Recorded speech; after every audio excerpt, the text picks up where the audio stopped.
На 2 ноември ќе се отворат избирачките места во 33 општини во кои не се избрани градоначалници во првиот круг од локалните избори.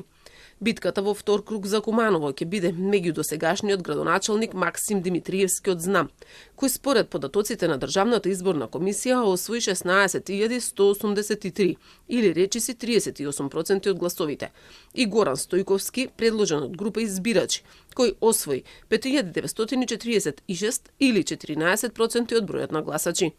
Димитриевски, кој е коалиционен партнер со ВМРО ДПМН, синоќа славеше на градскиот плоштад и до последно се надеваше дека ќе победи уште во првиот круг. Дали ќе имаме втор круг или не, во овој момент не можам да ви кажам, бидејќи сите податоци не се обработени, но како и да е и да има втор круг, знам ќе биде дефинитивно победник на престојните избори на локално ниво. Неговиот противкандидат пак Стојковски утрово на социјалните медиуми најави дека во втор круг ќе продолжи со поголема енергија за да победи во Куманово. Кочани е градот од истокот, каде исто така ќе се бира меѓу двајца кандидати кои го поминаа првиот круг. Владеачката ВМРО ДПМН со кандидатот Владко Грозданов ќе се спротистави на актуелниот ВД градоначалник Венко Крстевски. Грозданов вчера освои 5.641 глас или речиси 40% од гласовите во Кочани. Наспроти, независниот кандидат Крстевски кој освои 3.394 или 24%.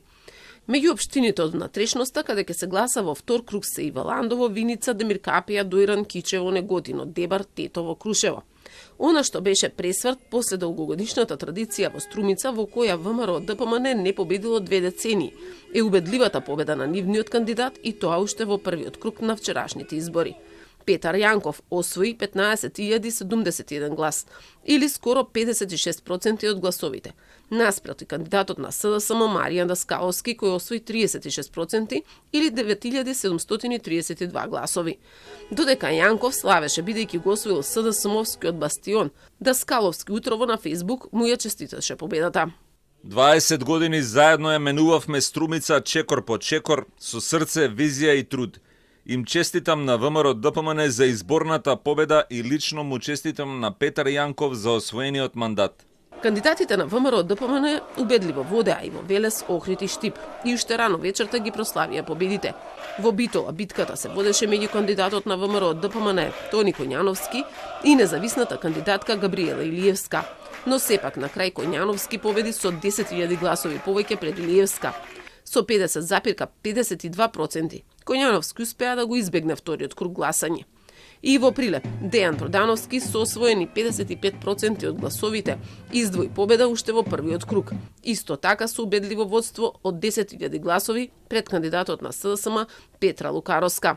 Во Маврово и Ростуше, Врапчиште и Центар Жупа, поради тоа што не беше постигнат цензус, односно гласаа помалку од 30% од регистрираните гласачи во општината, ќе се прегласува уште и првиот круг.